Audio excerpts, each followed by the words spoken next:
We are reconvening to open session. This is the regular meeting of the Albany Unified School District Board of Education. May we have a roll call? Superintendent Wells. Here. Board President Trutain. Here.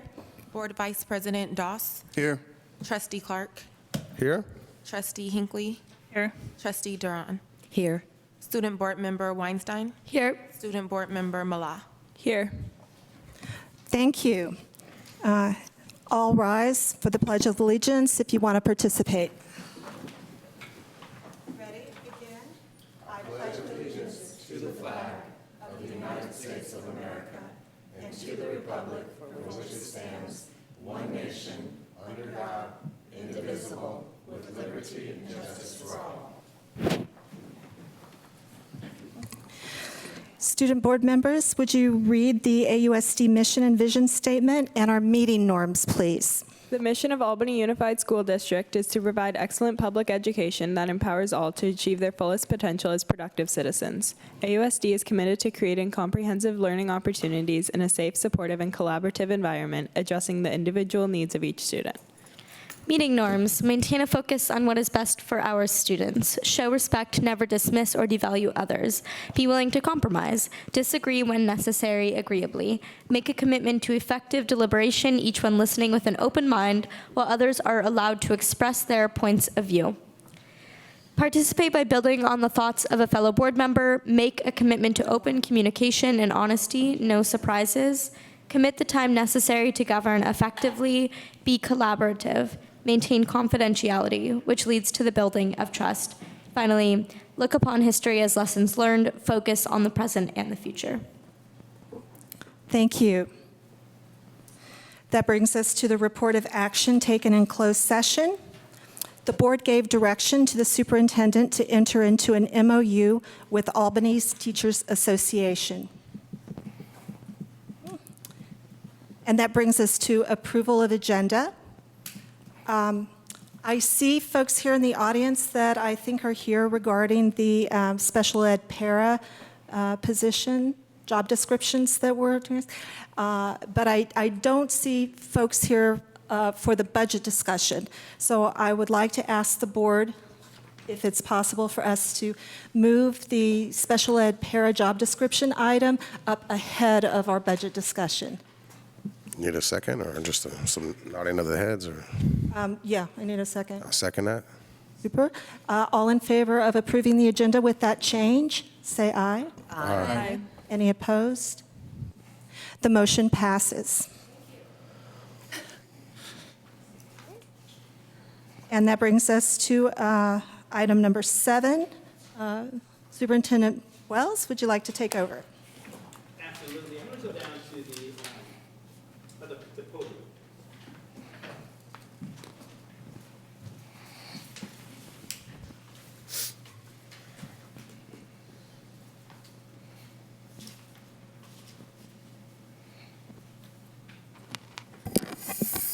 Good afternoon, audience and friends and colleagues. This is a time of year, the first board meeting in March, where school districts, and we're like the rest, take time out to get into what we call a reorganization.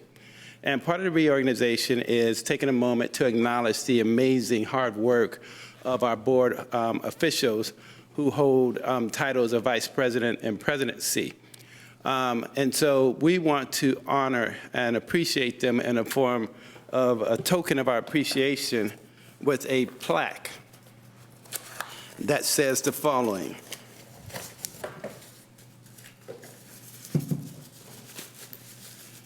And I'm struggling without having my administrative assistant around anymore, and it's those little things that make a big difference. And you often reminded throughout the day how much she's really missed. So Julie, if you're watching this, yes, you're missed. The first recognition, and this is one of the few times I ever get a chance to really thoroughly embarrass one of my bosses. So I'm going to take advantage of it. This award goes to our Vice President of the Board, Brian Doss. Brian Doss, in honor of your time, effort, and dedication to the Albany Unified School District Board of Education. We extend to you our warmest regards and sincere appreciation for your service as Vice President, December 2018, 2019, awarded to Brian Doss, December 10th, 2019. We thank you with everything we can, and we honor and appreciate your work. And so, can you come down so I can hand this to you?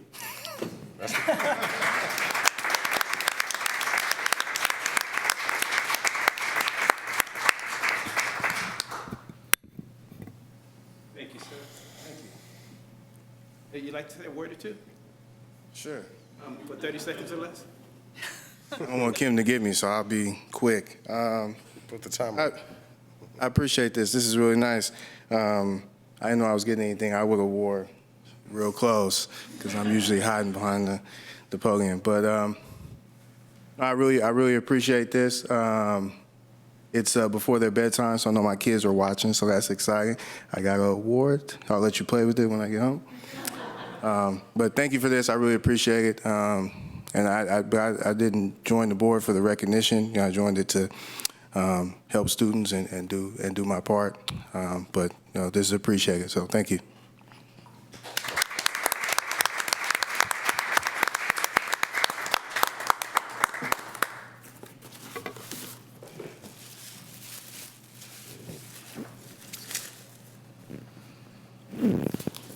Next, we have our president of the board. That's a reminder. I'm going to read what this says, and then I'm going to spend a moment talking about her, and then I'm going to ask her to come down.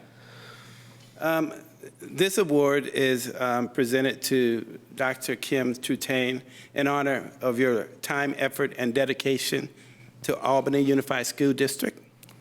Board of Education, we extend to you our warmest regards and sincere appreciation for your service as board president for the 2018-2019 school year.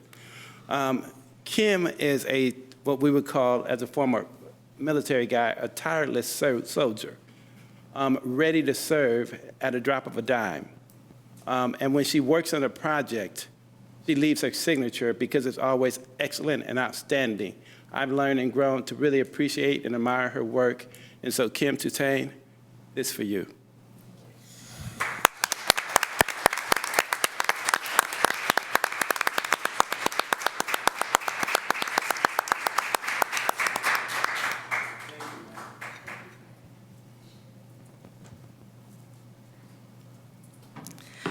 I'm going to keep it really brief. I just want to thank my colleagues on the board because it's you that makes this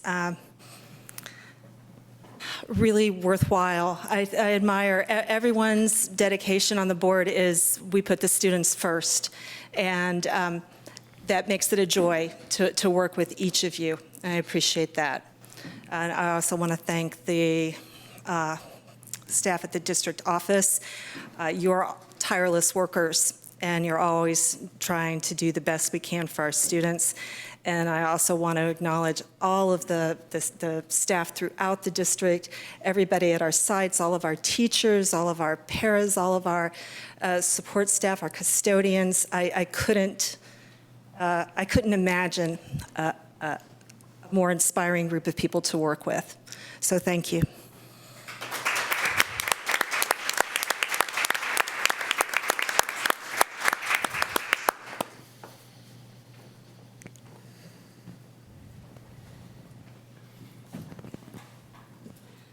That brings us to, oh, go ahead.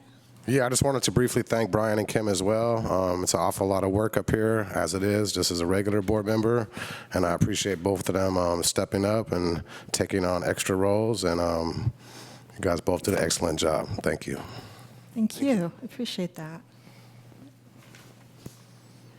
And now I believe that brings us to our item 8-1, conduct annual Board of Education reorganization.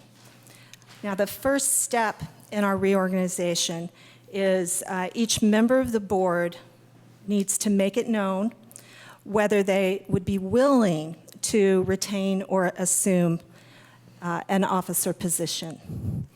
So I'm going to use we have a tally sheet. So anything that we're each board member is called out individually. We rotate the person we start with. And the person that we're starting with tonight is Board Member Hinckley.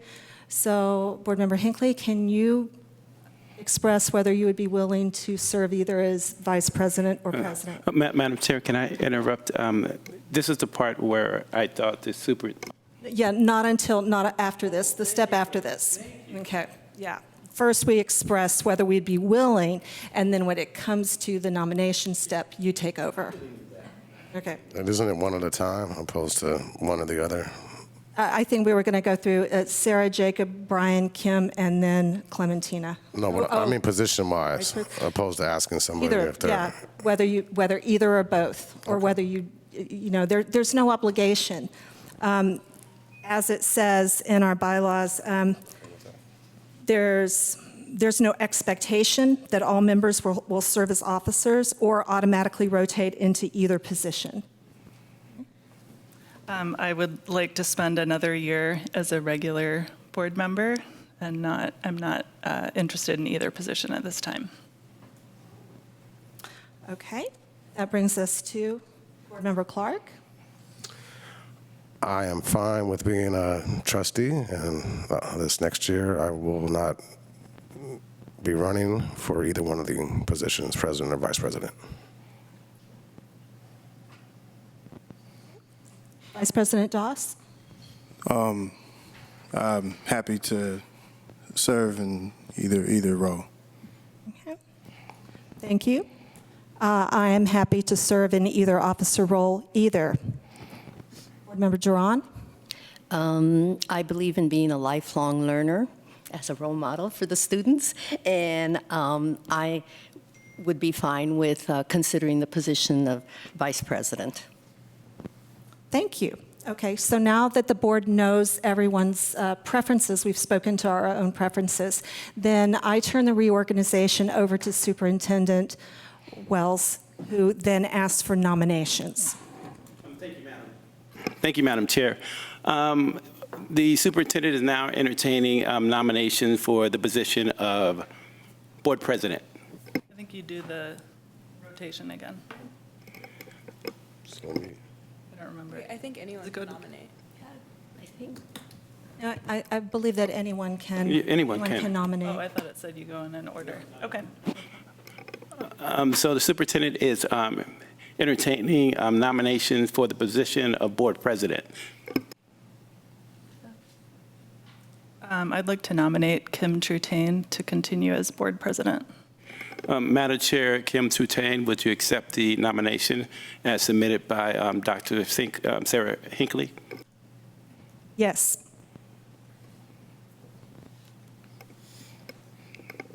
Are there any other nominations for the position of Board President?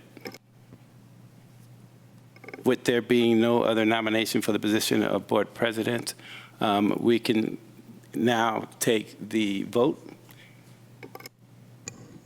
And we can start. I'm going to just go left to right, your right to left. We have to do it when it's called out. Okay, you need to start with We had like a Board Member Clark. We're going to start with Board Member Trustee Clark. Trustee Clark, your vote? Yes? Who? This way. This way. Oh, Trustee Doss? Yes. Trustee Audrey? It's Kim, right? Go for herself. I vote for yourself. Trustee Trutain? Yes. Trustee Audrey? Yes. Okay. Trustee Michaela? Trustee Duran? Duran, yes. The motion passes 7-0. Kim Trutain is the school board president for the year 2019-2020. Congratulations to you. I hereby now turn the next nomination over to you. Thank you very much, Superintendent.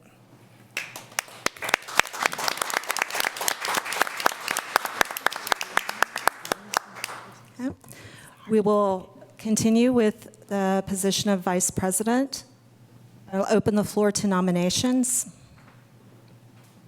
I nominate Brian Doss. Brian, do you accept the nomination? Yes.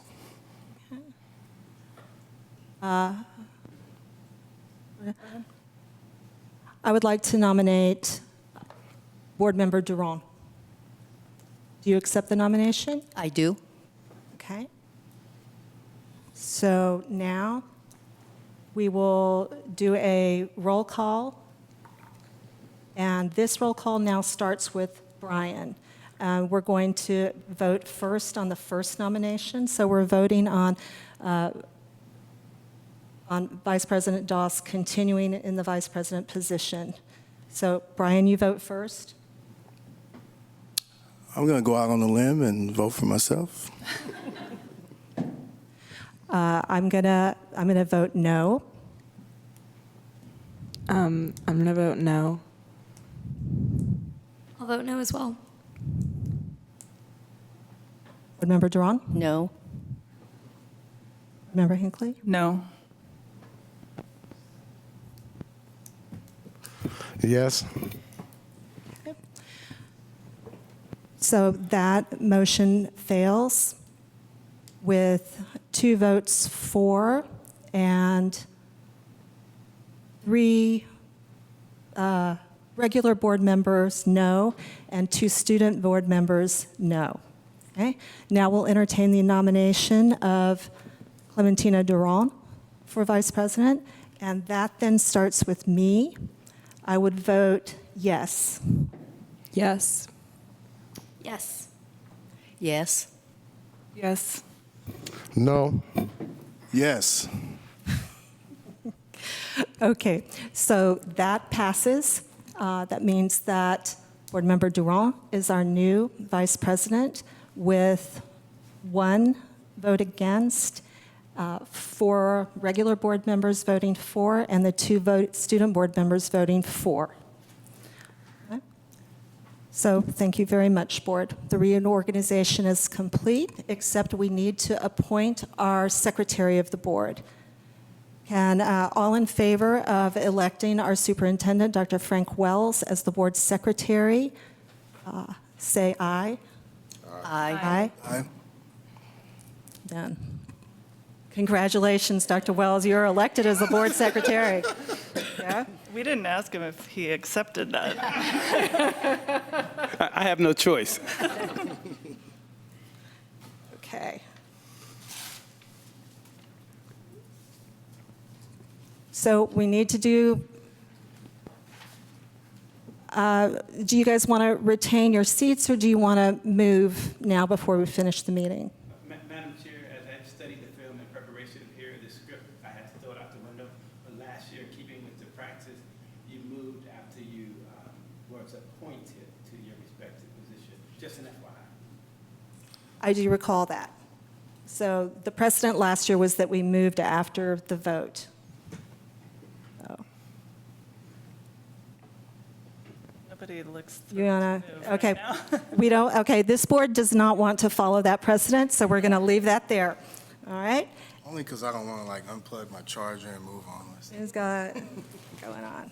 Okay, now, that completes our reorganization and the appointment of our secretary, and that brings us to the approval of the consent calendar. I noticed on the consent calendar that there were a lot of contracts regarding our enrichment, our in-class enrichment program at Cornell. Does anyone have any comments or questions about the enrichment program?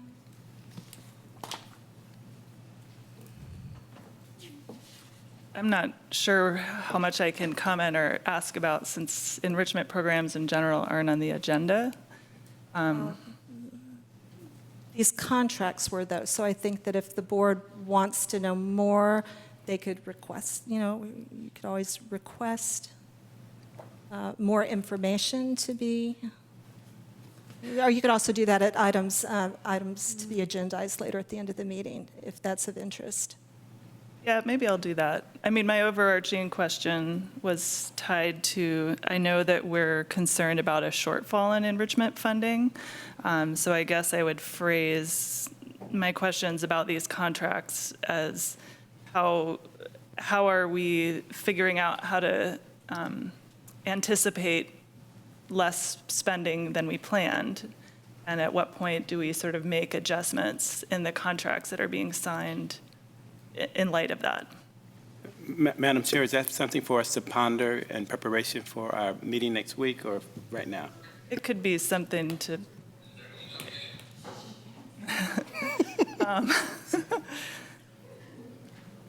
maybe I'll just have that be on the record and then add a question, a future agenda item at the end of the meeting. Thank you. So do we have a motion on the consent calendar? Move to approve the consent calendar. Second? All in favor? Aye.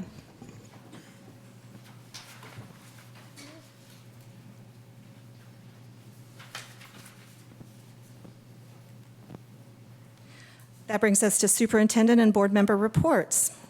Dr. Wells. Yes, Madam Chair, thank you very much. My report tonight is brief, just two items. One is we had what we call our superintendent book club that we started a couple months ago, and we concluded last night with reading Talking to Strangers by Malcolm Gladwell, this book here. And I think it really hit home with so many of our folks who participated. Most importantly, folks got to talk to strangers and meet their neighbors and folks from various walks of life. In the spring, we're going to have a spring superintendent book club, book to be announced in about a month, and those dates will take place in the month of March, those 4 Mondays, just an FYI.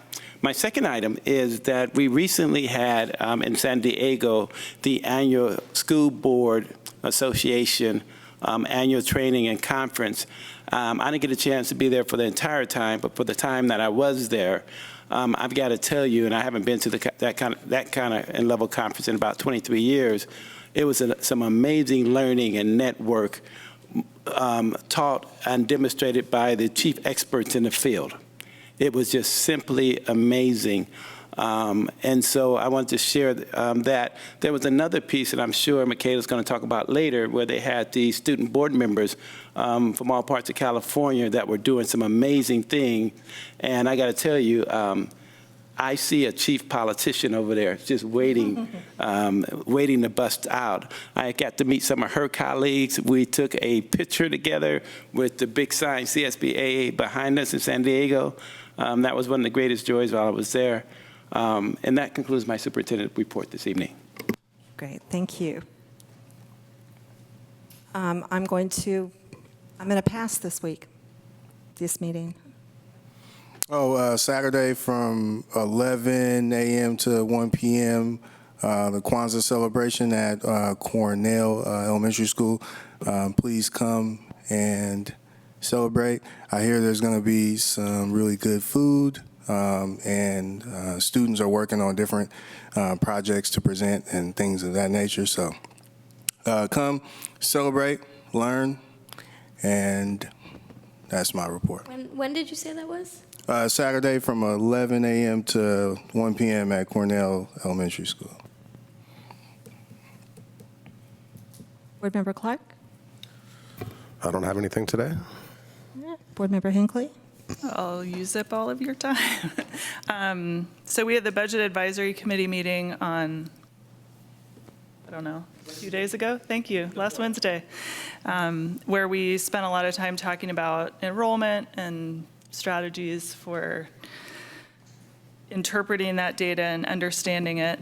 That committee is, I think, really coming together to be able to give us some good advice about, and the superintendent, some good advice about the budget.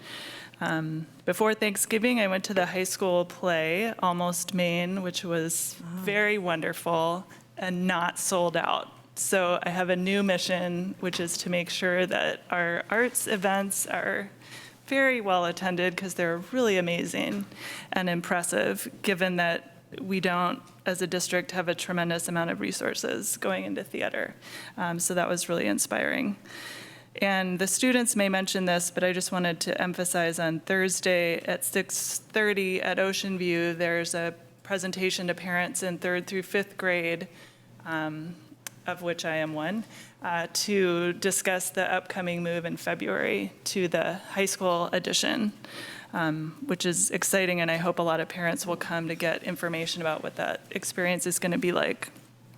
And lastly, I just, a couple of weeks ago, I went to an event organized by a network of progressive education leaders, and we had a faculty member at Berkeley named Travis Bristol come talk to the group about his research on attracting and retaining teachers of color, particularly Black men, coming into the classroom, and a lot of strategies for building up that pipeline of a diverse teaching workforce. He's done a lot of work in Oakland, and I would love to figure out how we get some of that knowledge and energy along with some very concrete ideas about how to build relationships with teaching schools and high schools and colleges and ways to, pull teachers into us.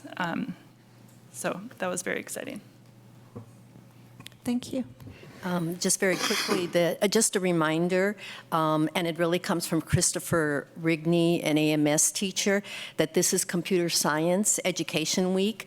I don't know if the students have participated. There's an hour of code activity that's encouraged, and I actually went to the site, and it's really fun. I was starting to create a dance program myself, but then I stopped. But the fact is that you can learn a lot. Our students can learn, all of us can learn. There's a lot of creativity, a sense of empowerment, future job skills for our kids that they need to know so they can be prepared for our 21st century, the 21st century jobs that are out there, and it's a lot of fun. Do you want to, I forgot the special education meeting Yeah. the other day. You want to mention it? No, you go ahead. Go ahead. So Clementina and I were both at a meeting, sort of workshop that was organized to talk about special education and some of the issues. There were parents, teachers, paras, and 2 board members sitting and lurking. That was, at least for me, it was a great experience to kind of get multiple perspectives and hear the different voices in I thought, very well facilitated context. So thanks for organizing that and inviting us. Amen. Student board members. Great. So Choir's 2nd annual dessert theater will be on the weekend of December 13th. This year's new show being a journey through the time, featuring ancient Greece, the Renaissance, the 70s, and the 2010s. I know that there's a lot of high school students who have been working really hard on it. They were there today doing some rehearsals, so it's looking to be a really fun show. On November 30th, seniors submitted their UC and CSU applications if they were submitting one. I know a lot of people in my grade have been working really hard on that, and we're hoping to have a mental health awareness week the week before finals, so I'm sure that will be greatly appreciated by some of the seniors. We are planning some LCAP student input meetings to find out what students are wanting from this year's LCAP. I've been working with Leo, who's right there. He's the LCAP student member, I don't know what your title is. And me and Audrey and soon Marie will be meeting to figure out how we can talk to some of the students and gather input. At the middle school, the writer coach program will be starting up at AMS this year, and coaches are needed. So I know that, Kim, you've been doing that. I think the first time we met, I thought it was going to be an awkward ride to Sacramento. It was the first time I actually had sat in a car with you, and it ended up being really cool. And she told me about the writer coach program that I remember going through. And so it was a really great experience for me. I think you did it as well, probably, right, Audrey? Maybe, I don't know. Most of the 8th graders go through it. And so, writer coaches are needed. If you're interested, there is a link on the AMS website. And then finally, the Arts and Crafts Fair was on December 8th, this past Sunday. There was a lot of people there buying holiday gifts. I wasn't able to make it, but I know it was a really wonderful event. And then, like Frank had said, I was at the CSBA Annual Education Conference. It was a really, really wonderful event. I was able to speak on a panel about the Schools and Communities First Act. I've been doing some work with Evolve California, and so that was a really exciting exciting event, and I networked with a lot of school board reps from around California, which was also a really amazing experience. And so I'm hoping to collaborate with them on a way to further the mission of student representatives throughout California. Okay, so at Marin, the PTA's Marin Movie Night will be held this Friday, December 13th, and they're showing The Lion King. And Marin continues the food and toy drive for the holidays, and there's bins located outside the main office. And then Brian mentioned this, but the Black Parent Advisory Group is inviting all families in the district and community to join the Community Kwanzaa celebration this Saturday. And at Ocean View Night with the Golden State Warriors is held tomorrow, December 11th, and the first 15 students to sign up will be invited to stand with the players during the national anthem. I'm sure that's filled up, but if you watch the game, the students there will be Ocean View students. Great, thank you. And that brings us to agenda item 12, persons to address the board on matters not on the agenda. Seeing no one, we'll move ahead to our review and action. And the board voted that we would first entertain item 13-2, paraeducator, special education, mild to moderate, and paraeducator, special education, moderate to severe. Superintendent, do you want to take over? Sure. Yes, we had some really challenges, issues around our paras, mainly looking at them being receiving a salary below our Bay Area minimum wage, Oakland and San Francisco. We were ready to start negotiations. We had a successful negotiations and have an agreement. And here are some of the agreements that's reflected in the agenda item tonight. One of which is the para adjusted job description and the para reclassification, meaning bringing them up to a competitive salary. And so we're pleased tonight to not only say that we respect our employees, but have our actions reflect that.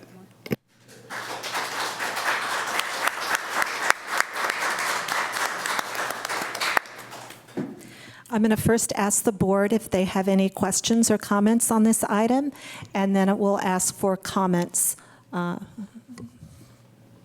the community. Board Member Clark? Yeah, I just want to thank both teams, the district team and the CSA team, for sitting down. I don't know how many actual sessions they had, but this has been a discussion that's been going on for quite a while. I'm sure it can be improved. You know, I know we have people out in the audience who are here to speak about it, but definitely a step in the right direction, and I want to thank everyone involved for making some progress. Thank you. Board Member, I had Vice President Duran. I had a question because the board did just a few hours ago receive a letter from a staff person indicating that they didn't feel, or I should say this one staff person in particular felt that she was not involved in working as a special ed teacher, that she was not involved in an actual development of a job description. So I wanted to ask to what degree other staff in special ed were involved in developing job descriptions. Well, I just have a quick piece that we work with staff members of the union respectfully, and they have officials they elect to represent them. And so when we get to the table, they represent all members and their input. And so we did the job description in conjunction and good-spirited working relationships. When you have large groups, you don't always agree on every detail of the matter. You always have people with their own unique experiences, if we welcome that. But we're pleased that both sides represented the overwhelming majority, and we both are pleased with the outcome. Thank you. I know that we had heard a lot about the situation with paraeducators in our district last meeting, and I know that there had been a lot of tension around that. I also know that we weren't sure if we were going to be able to get it on this agenda, but I'm really happy that we were and that we were able to work on that really quickly and treat it like the emergency situation it was. And so I'm happy to see that it was able to come onto this agenda. I'm happy to see that there was, a lot of negotiations going on, and it seemed like it was a conversation that took a lot of work, but I'm happy to see it got done. I did have one question about it. I'm curious how with this updated version, how our pay for paraeducators compares to like the pay of paraeducators in surrounding districts. I'm not sure if that's a question that we have the information of right now. Yes, that's part of the negotiation. We like to look at our neighboring districts and throughout California, and we want it to be competitive. And so this new salary makes us competitive with those among the top. Okay. And so we take that into consideration. We call those comp studies because we want it to be competitive. Yeah, okay, I'm glad to hear that. That was my question, but I am really happy that we were able to make this happen. Student Board Member Malat. Yeah, while we're on the topic, I just wanted to thank all paraeducators because since the last meeting I've paid more attention in my classes and just around the school to the amount of work you all do, and it's really incredible. So thank you. I have some questions. Go ahead.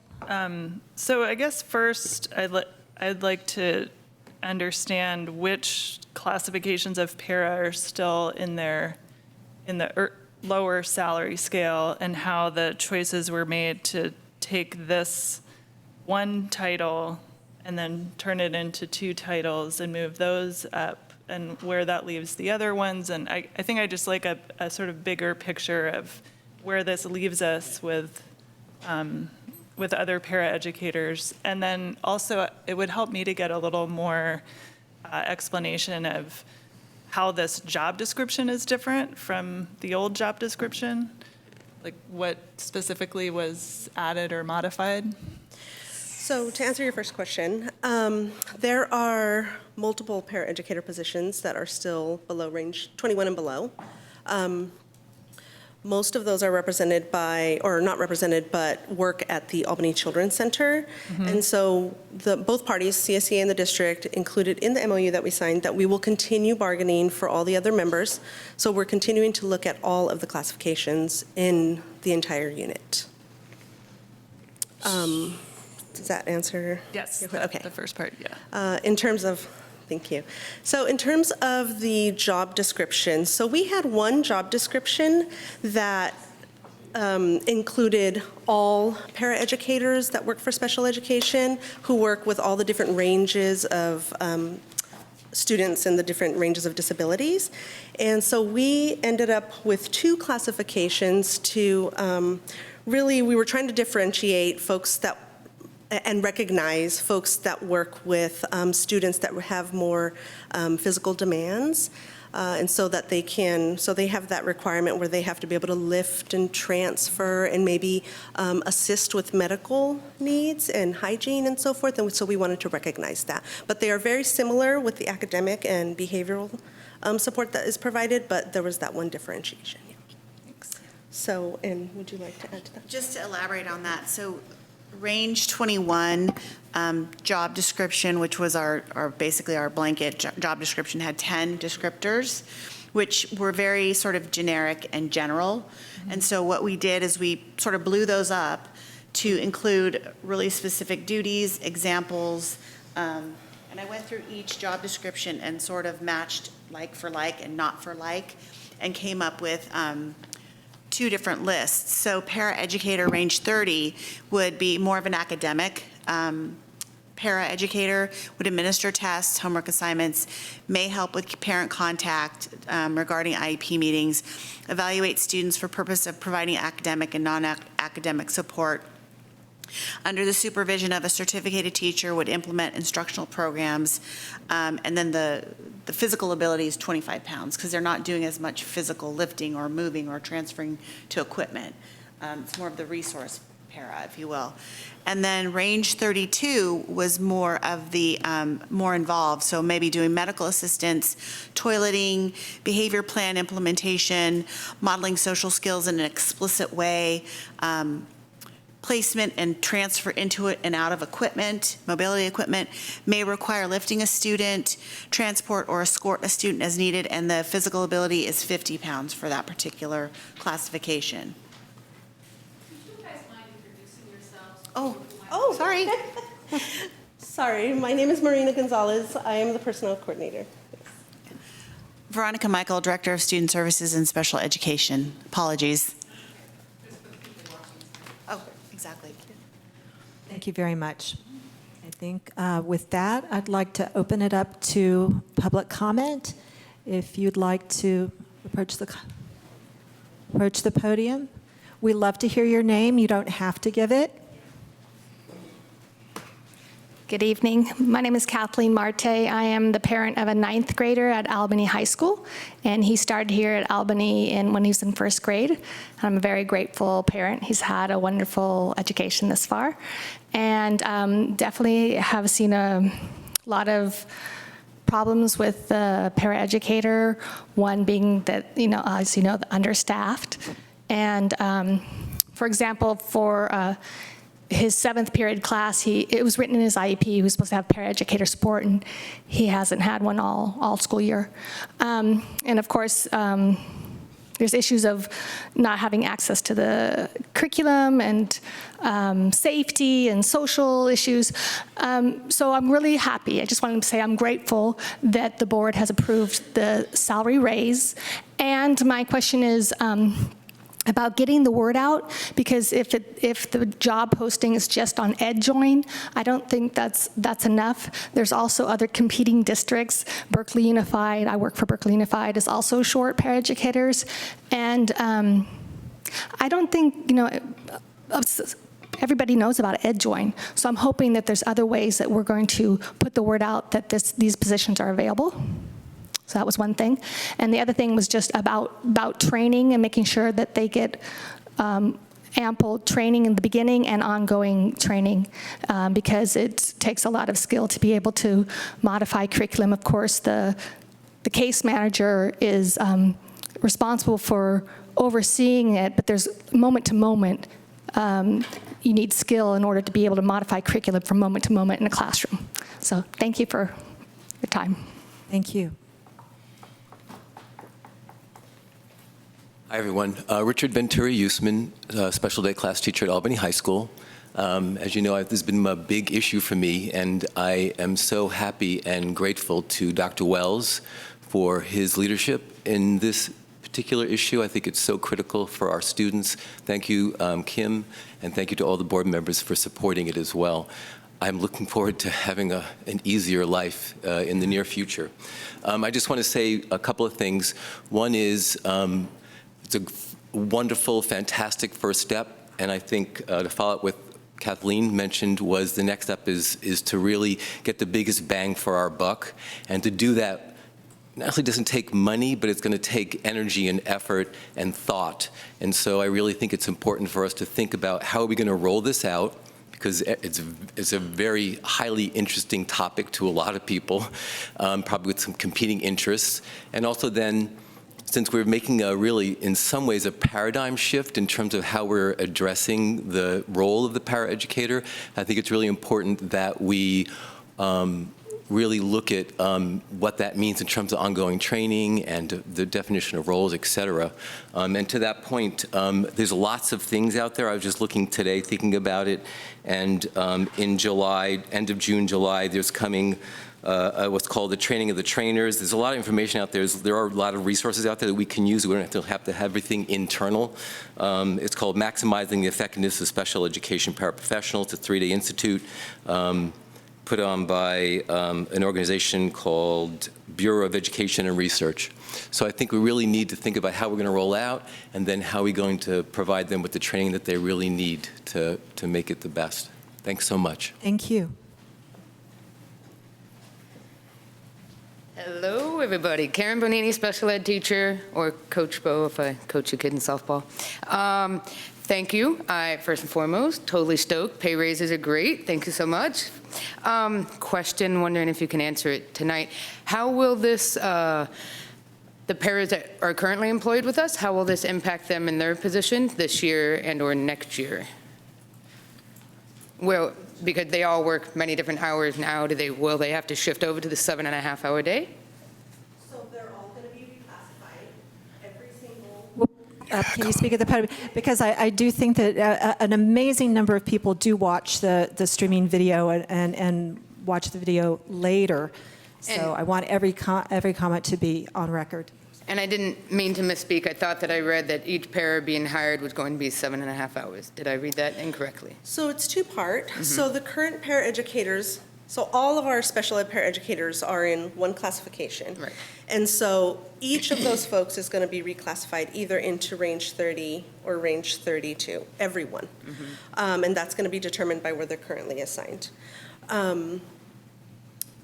And, I'm sorry, what was your second question? I lost my train of And thought. so next year, they will then, Oh, for the 7.5 hours? Yeah. So our goal is to try to get bell to bell.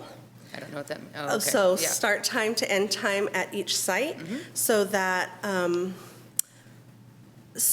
paras, even if they're not working with students, they can still support their case managers. So that time to debrief after the end of the day, or give feedback, or prepare for the day before students get there. So that's our goal, is to get 6 hours a day at the elementary and 7.5 at the secondaries.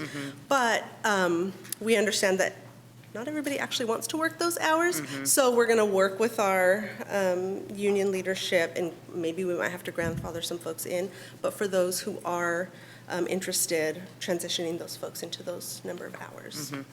And so, thank you. And will they then have to, everybody has a job now, will continue to have a job next year. You guys will work them to decide, do they still want to stay 8:30 to 2 o'clock, or? Right, We're we gonna have to work with folks because a lot of our folks have other jobs or other Right. commitments afterwards, so we really are going to have to work with folks on an individual basis. But we are interested in having folks there the full day. And if someone wants to move from, I'm just going to call it your SDC moderate to severe position into the other one, that's easily done, or will they have to repass any test, or what? No, everyone who works already for us here. now is already, they've met the qualifications, they're moving. And yes, there's going to be opportunity for people to move from mild to mod severe, if they are interested. Yeah, we're going to identify what's open and if people are interested in moving. Great, I have more questions, stay here. I apologize, I might run like 1 minute over. Madam Chair, can I interject and make, because we have a number of people, if we can just get the questions and we can respond to them later, but note the questions now, because this is When's public later? comment. When is later? Within this week. If that's what you're saying has to happen, then I respect that. But if Or- you have to have the information, Or we can do it within a 3-minute time frame. We can do it that way. I see. Okay, Sure. fair enough. Do you have a few more questions? I do. I think it's. I say, I think it's worthwhile to get it on public record. How does the board feel? it's an agenda item. I say go for it. Thank you. And I promise to be quick. I don't have a long list. It's just questions that were happening today that I think are important. So we know when this will start. So one of the things is that this was done, and it feels as though teachers weren't consulted, and I heard what you'd said, Dr. Wells, and I can understand that to an extent. But there's part of this that is a functional aspect. We have been trying not to, at some sites anyway, and probably at most, trying to look at our department. So I have a special day class, and I have a resource room, I have an inclusion program, but we all work together, so we kind of cross over. So someone's absent, I take that pair, I put them somewhere else. Someone's absent, I put them there, and they're not. So if we have now two things, we can't do that easily, and so we're not going to be able to cover positions as easily as we have been now. Especially because we don't have substitute paras. We have to move paras around all the time. So are we still going to be able to do that? And you don't have to answer that now. I'm just going to put it, that's a question, a very functional day-to-day question we have. If people are in two different job categories, how can we use them? How can we share them? That was one thing. I'll just put it out there. And sorry, one more thing here, which probably doesn't require you. Thank you. Thank you so much. Why are you doing that? Yeah. Answer your question around, can you still move paras? Yes, we move paras based on our student needs. So yes, we'll just still do that. And I like the way you describe that like a real coach. So it's based on needs, if it is. Yeah, all right. And if I read it correctly, it said that paras will be attending team meetings and IEPs, and that they'll be staying potentially after the school day is over or being there before. So the concern is if we're going to have, did I read that incorrectly? It said paras can attend team meetings and IEPs? Yes, Okay. as requested by parents. Great. And I think on the whole, for the most part, that's awesome. That's great. Parents and teachers want paras who work with kids in the trenches all day long to be a part of meetings. That's been asked for forever. I think that's great. There's another thing when it comes to IEPs, and I'm open to it, but there feels like work is now going to be more work pushed on to us. How do I train a para to be at an IEP meeting? These are very legal and very sometimes contentious meetings. How are we going to train paras about these meetings? How do they work? What happens? This is more work for me to do. There's a big concern about having paras before and after school. And again, I like it. I like the idea a lot. There's work to be done around. Now, if I have a para that's staying after school, I have to provide something that has to be there. Work has to be done. How is that going to be done 5 days a week before and after school? It's a lot of work being pushed on.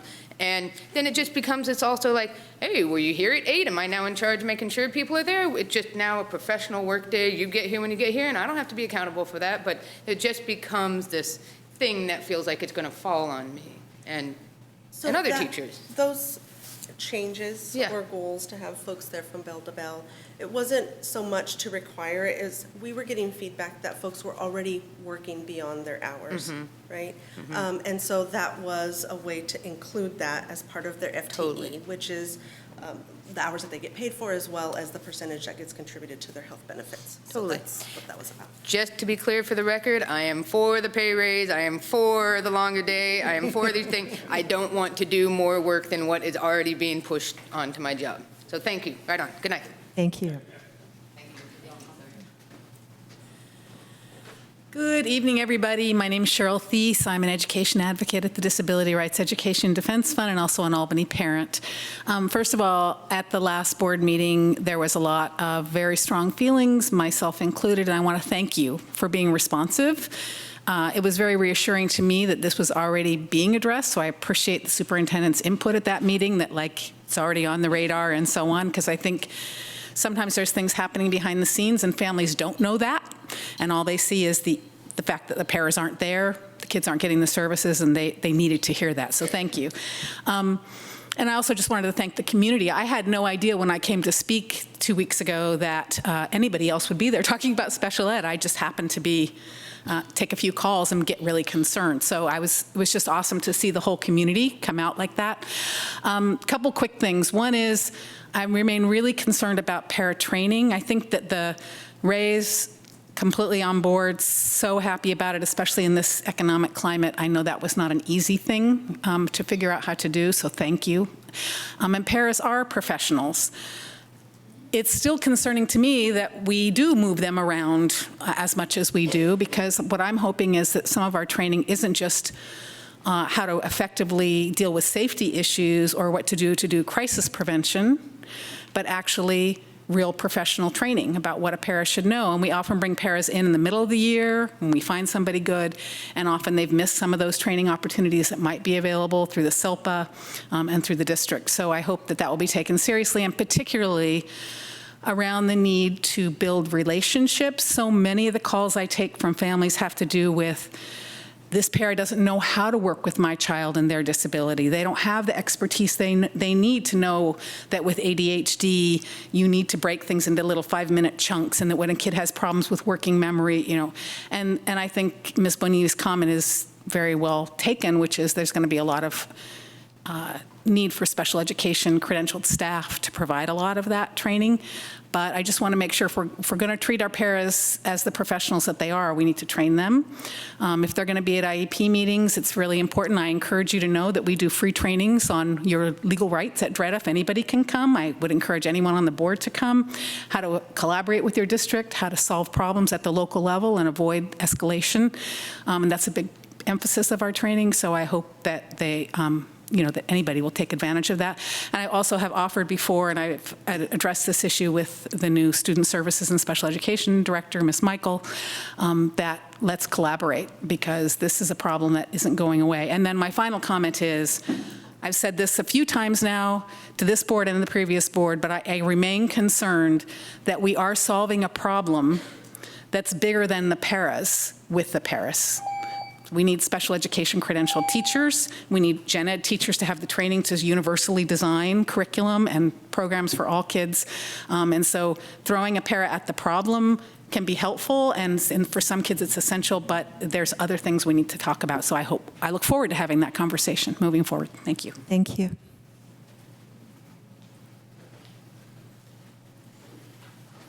Hello, my name is Olga Miranda. I have a 9th grader, and I wanted to be able to thank the board this evening for the decision that you guys took on and fixed a portion of it, at least. And thank you, Superintendent Wells. We appreciate your due diligence.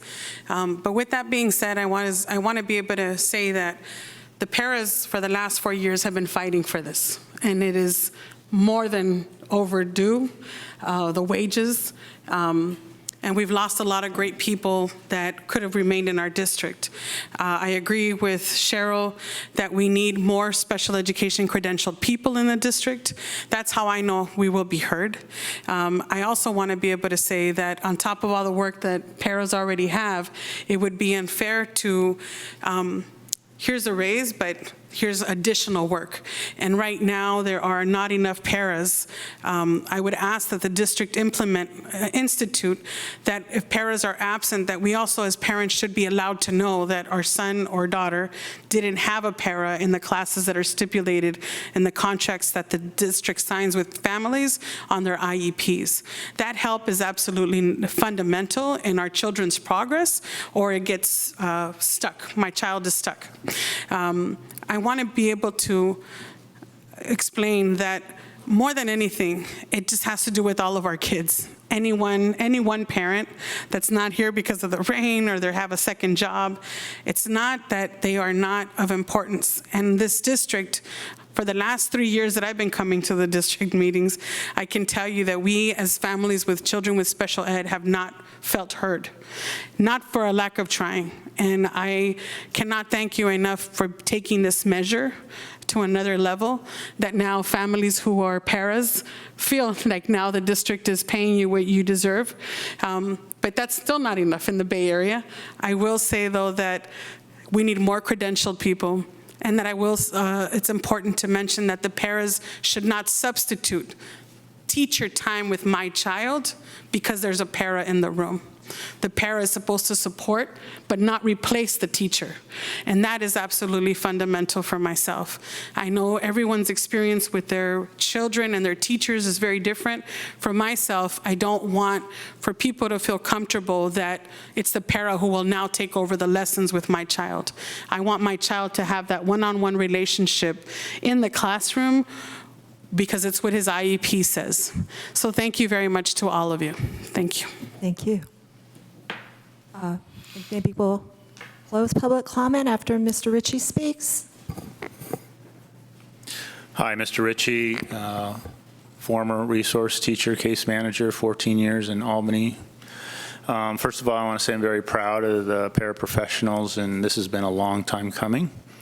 As you know, that we had a study done of how many absences there were. This was maybe 4 years ago or so. So I'm very happy with this as a first step. And I totally understand some of the comments that were made as far as things that might be taken maybe not so much for granted, but just not really looked at, where some of these new things and these new trainings may just fall upon the resource teacher or the special day class teacher on top of everything else that they're already doing, which impacts students. And again, this is about providing quality service for students, so I totally understand that.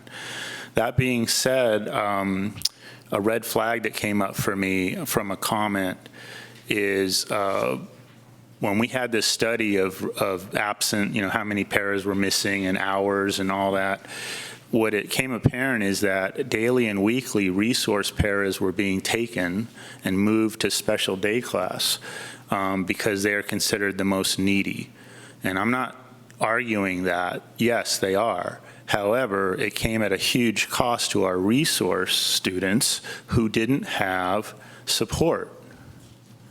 So I would question that logic of being able to transfer people back and forth, because in past, 9 times out of 10, you're going to suck everybody off to SDC on a daily, weekly basis, and resource is going to get the short end of the stick.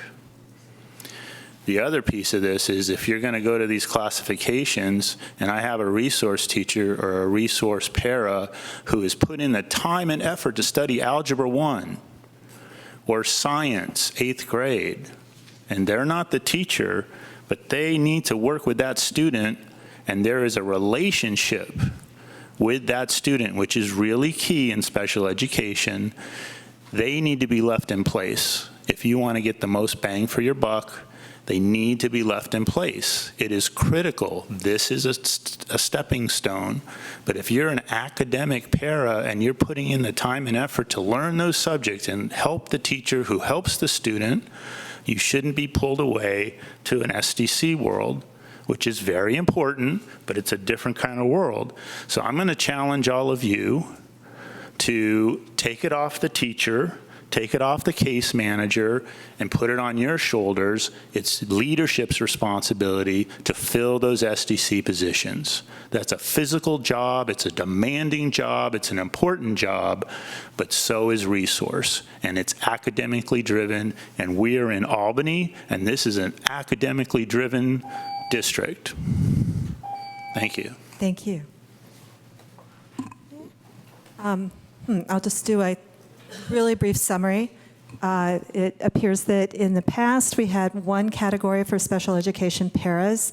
A lot of work has been done, and the decision was made in negotiations to split us into 2 categories, one more academic for moderate students and one more for moderate to severe students, and we're giving it a try. It sounds like from what I heard at the podium that it's, every detail hasn't been completely worked out yet. This is a work in progress, but we were certainly having problems with what we had in the past, and the group has decided that we're going to try something different, and I think that this is sort of a grassroots demand for this particular change.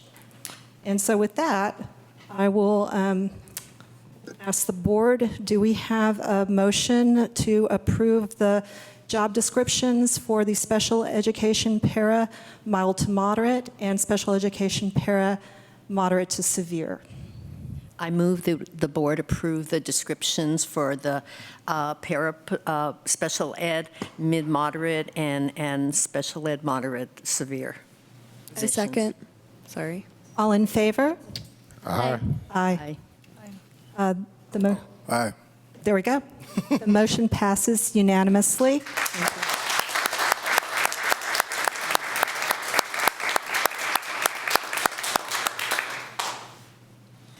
Wonderful. Now that brings us back to our item 13-1, the first interim financial report.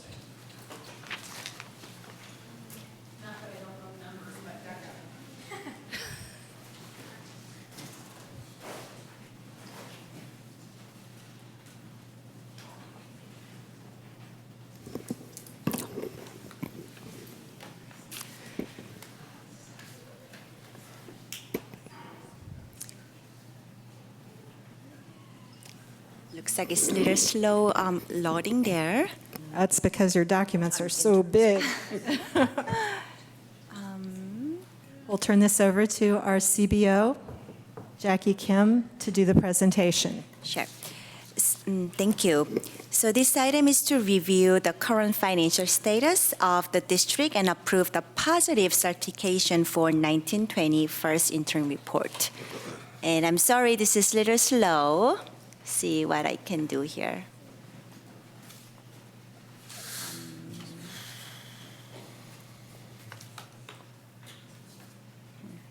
Okay, let me try to move to the presentation for now, and we'll just go from there. Okay.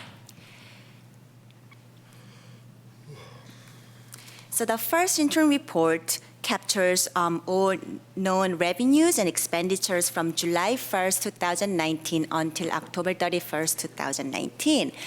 Because now we have an actual enrollment, actual staffing, and actual health and benefit cost, that the budget is then updated with the more current projections of how the district will operate throughout this fiscal year and 2 subsequent years. Okay. So this is the budget process timeline. So in June, we brought the adopted budget for 1920, and now we are in December for the first interim. And in January, the governor is going to release the budget. And in March, we are going to bring the second interim report. And in April, we are going to start develop the budget for the following years. In May, there will be the government's release the May revise. So then the district will have good numbers from the state. So we will have another estimated actuals and budget for the following year, and we'll bring the report in June to the board again. So this is the budget cycle for the year. And the legal requirement for this report, the district will certify as positive for the first interim 1920. This means that we are going to meet our financial obligations for the current and next 2 years. Okay. So I like to point this out this evening that the most significant changes for this first interim report is really our enrollment projections and due to our actual enrollment. So this, as you can see, our district is a declining enrollment district. In 1819, we were up, and this was a little different from other trend. However, in 1920, we are down to 96 students. And this trend is, this trend aligns with the state trend, which is declining. And we can talk about numbers in the next slide for this, what 96 students means to us. Okay. So the 96 students, you will see in the revenue for 2021, our state revenue will be decreased by about $1 million due to dropping 96 students. Not in 1920, because we get funded of higher of 2 years, either this year's or the previous years. For this 1920, we will get funded from the last year's students' data. However, the next year now, unless we recoup our students, we'll get funded on our 1920 enrollment or 2021 enrollment, which is about $1 million less. So this is a big drop for the district. Okay. So expenditures, the reduction in unrestricted expense resulting from the tightening the existing budget, which is now we hire teachers more maybe less experienced than budgeted. And it creates more of the accurate and timely financial pictures. But however, it does not include any unanticipated items, litigations or unknown new expenditures or revenues, and any outcomes from the labor negotiations. Okay? Because 1% raise for the entire district is about $330,000, so this does not include in this multi-year projections. Okay, so this is a big picture for our district. You can see that this is a state and also this is a state. So you will see about 81% is from the state of our total revenues. And the second revenue source is our partial tax, which is the 13%. So this is second largest, our revenue resource.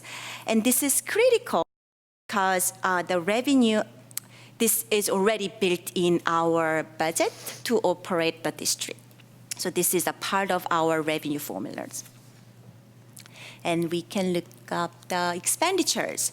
As you can see, we have about 86% for salaries and benefits of our total expenditures. And about 4% is other operating expenditures. This means when we are addressing the structural deficits that we are going to talk about it a little later, We really will need to focus on that 86%, the big pot of the money, the pie chart, because 14% include operating costs, meaning leases like rent for our portables at the school site, and our supplies, and also including custodial materials like toilet papers and utilities. So we don't have a lot of room to address in that 14%. Okay. So this is the ratios and the rate that used in our multi-year projection. So you can see our enrollment of 2018-19, it was 3682, and it dropped about 96. Okay. And one thing I like to point out here is our unduplicated counts percentage went down from 30.36 to 26.85%. Unduplicated counts percentage means this consists with three categories. One is foster families, second low-income families, and English learners. So we have a lot less percentage of those categories this year, which means also less funding for us. Okay. And of course, you can see the STIRS and PERS rate. And one item. So this is a new. We got this one-time special ed early intervention preschool grant. So $9,000 per these categories, about $130K additional income for the district. Okay, and STARS PERS, I know we talked about those rate and it's going up. So this is the chart we can see. So in 2012-13, it used to be 6% of our total expenditures. Now we are looking at 11% of our total expenditures, and it's going up to 12% next year. And here is the number data. So in 2012-13, it was about 2 million. Now we are looking at 5.2 million, and it's going up to 6 million in 2 years. So this is a big increase of about 4 million. Okay. So here I like to show about the changes in unrestricted in general fund, unrestricted money in general, unrestricted general fund rate. So here, this is what we adopted in June. As you can see, in 2021, we projected to have 35,600,000, and now it's 34,700,000. So there is about almost $1 million dropped. And again, in 21-22, there is about $1 million dropped. It does not affect 19-20. However, it affects our future years. So that adds up more of our structural deficits in future years.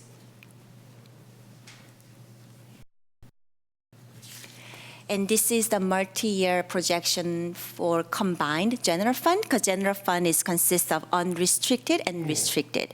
So this is the total general fund for us.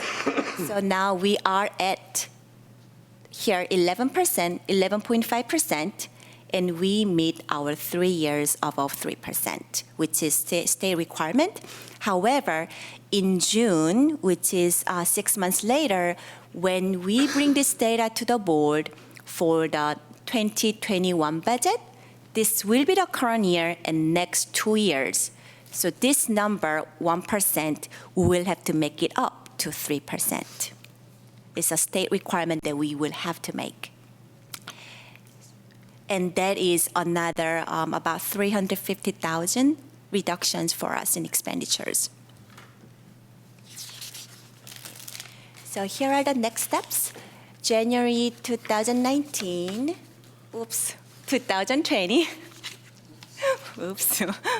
we will bring our audit report for 18-19, and we'll have a government budget for 2021. And March 2020, we will have a second interim report, and we will have the budget adoption for 2021. So sorry for the typo. Then I will have to fix it and post it on the website after this evening. Yeah, Ms. Kim, can you go over just for clarity the two typos on this? Yes. To be So sure everyone understands. this will be 2020, and this will be 2021 budget. Thank you. Do we know specifically where the 96 students, or where that is from specifically, or? I believe kindergarteners, the new kindergarteners, we dropped about 40 something to 50. So we have a lot less kindergartner classes. So we have now currently our class size is about 19 to 20. So we have a lot less. And Can you maybe, I don't know if you have that enrollment projection you gave at the BAC. That was really helpful. Sure. So we can do that. As One thing that, so Jackie and I worked to put together a really detailed enrollment analysis to answer your question. And basically, if you remember last year, when we went through the budget process, we really pushed Jackie to hold, we had a bump in enrollment in 18-19, and we really pushed her to use that number in the budget. And now that we look back at the data over the last 5 years, that was a really unusual year. So that was our biggest kindergarten class in over 5 years. So we had kindergarten classes of 248, 250, 245, and then all of a sudden last year we had a kindergarten class of 279, and now we're back down in the 240s. So we had superintendent pointed out there was a charter school that shut down last year shortly before school started. So we don't know where that bump in students came from last year. But one of the things that alarmed me when I looked at what the numbers that we put together is that our cohort sizes have dropped from close to 300 to much closer to 250 every cohort in elementary school. So it's not necessarily that we have, aside from going back to 18-19 kindergarten sizes, what's really happening is that the larger cohorts are aging out. And we're beginning to pull these smaller cohorts in. And over the next, particularly once you get 3 years out, our overall enrollment, unless we bring in a lot of out-of-district students, our overall enrollment is going to drop significantly. Right. Okay, so, no, that's great. It's a lot of good information. Because if you were looking at it without all of that information, you would think that we had a lot of kindergarten students. We switched to AM, PM, and we lost a lot of those kindergarten students. That's what we thought when we first saw that drop. But then we looked back at the earlier grades and saw Right. it was more like a class that was in line. It could still be the case that we lost some students for sure. I mean, that just seems like a really large number of students to lose, and if you can kind of direct it towards one huge significant change that we saw for a fact a lot of parents were unhappy with, it just seems like, because you have to draw it to somewhere. Like there was a huge drop, yes, but it has to be, there has to be a reason for it outside of, even if it's not the larger number, like maybe it's 20 less students or 25 less students. But even if you have a class and you have 10 less students, if you take the 88 for each one of those students, that's even a huge number. So the loss of 10 or 15 is huge. I just think it's important to really kind of figure out if that is the case. If that is the case, then would it make financial sense to the district to revisit that? Are we losing too much money to continue with that? Or I think it's just important to take a closer look at it to make sure that we're not just losing a lot of money because of that. The other area that I believe we need to revisit is the whole inter-district transfer students, because we saw those numbers and there was elementary students that were denied all along at different grade levels. In particular, what stood out, because I've talked to a family that's interested, is that this was for 5th grade this past year, and they were denied. And so I did talk with Dr. Wells about it, and he's definitely going to be participating, or maybe he'd like to speak to that in terms of enrollment and how that impacts on us, you know, the out-of-district transfers.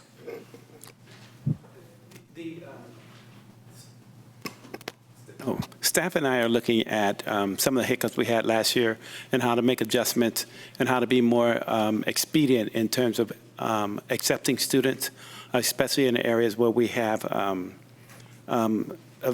availability very quickly, sooner than later, and doing it very timely so that it's never a situation whereby, for example, school year opens up and then we invite them after school started. That's just a number of adjustments that staff is looking at, and we're taking feedback from both the community and our enrollment center around some of the hiccups and smoothing those out. Plus, we're going on a recruitment campaign starting this spring, and I'll talk more about it in detail in January. I had some questions as well. Are you able to go back to the projections, the slide that you had before this? No, it's down a little bit more, I believe. Yes, right on, nope, this, yes, that one, yes, great. Is the projected deficit taking in, like, is the projected deficit still there if we assume that we get the parcel tax funding? Good question. So here, when you look at these numbers are all including the partial tax, and you will see a big jump right here, about 700,000. Okay. That assumption is built in here from these 3 years. That's if we pass the parcel tax. That is one correct. That we had approved, the one that is the plus 130 rather than plus 80, right? That is correct. Okay. 130. Mm-hmm. Okay. That makes sense. However, if the partial tax does not pass, we are not losing 700,000. We are losing here this number about 2.2 million. Yeah. Okay, that makes sense. That was my first question. The second question I had was, right, if Schools and Communities First did pass, would that fix the structural deficit that we have here? And if so, like, when would that funding come in? No? No. Okay, good to know. And then I had a question, this is kind of more of a general one. Is the reason that we have this structural deficit because of CalPERS and CalSTRS, or is there another reason? Is it because the costs of those have been going up steadily in the past couple of years, or are there other factors? So there's a lot of other areas, but CalPERS and STRS is one of the big factor. Okay, yeah, it's been a question. It's very confusing for me and something I've been trying to figure out. But there are other factors. Okay. Yeah, thank you.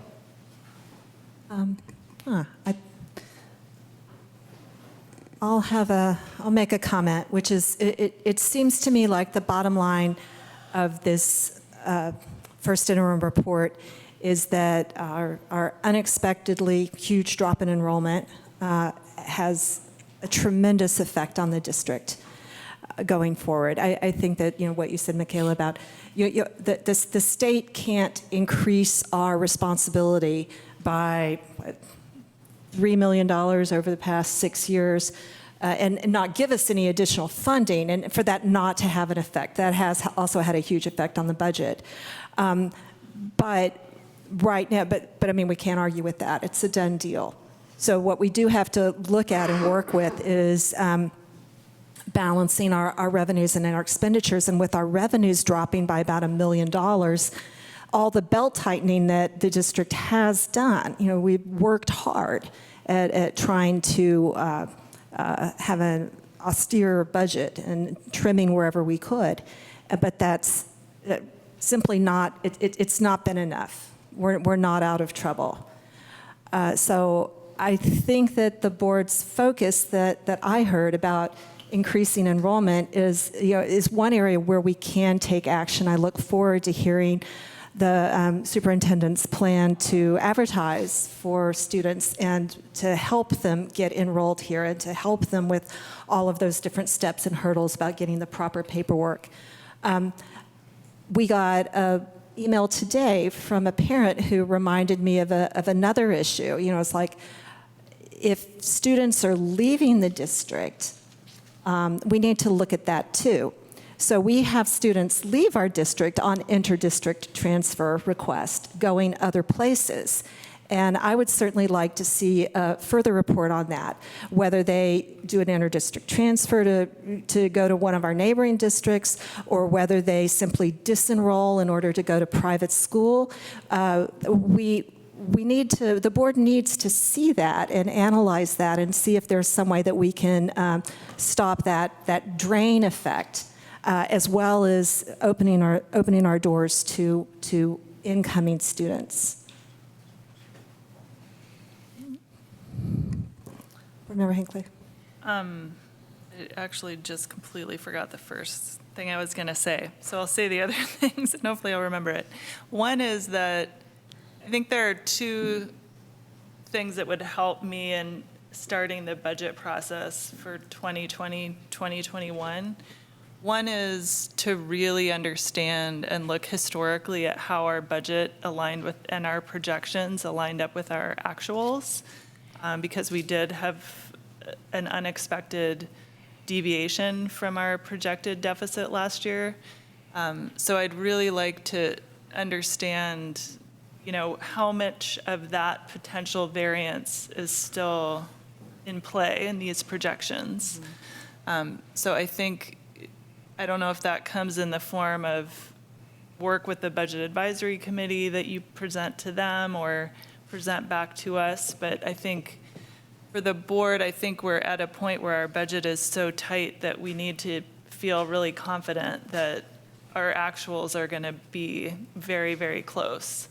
And then the second thing, which is a much bigger task, is that for the last couple of years, we've kind of taken the budget and figured out how we tweak it to make the cuts we want. And I sort of feel like we're at a point where our funding is so out of line with our expenses that I think it's worth taking a different approach to budgeting. And I know other districts have started a process of doing the sort of zero-based budgeting where you start from scratch.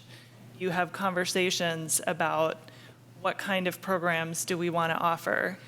How do we think about how we best use our resources to deliver the programs that are our priorities? And I feel, to me personally, I feel like we're at that point where this sort of tweaking here and there and trying to rank things that we might cut is not any longer a meaningful way for us to express our values as a district. So I say that without knowing what's involved in actually doing that. But I think that we're putting too much on you to sort of play with stuff here and there, and we're not sort of taking the responsibility as a board to start from scratch and say, here's our revenues, here's what we're legally mandated to provide, here's what we're contractually mandated to provide, and sort of start from there.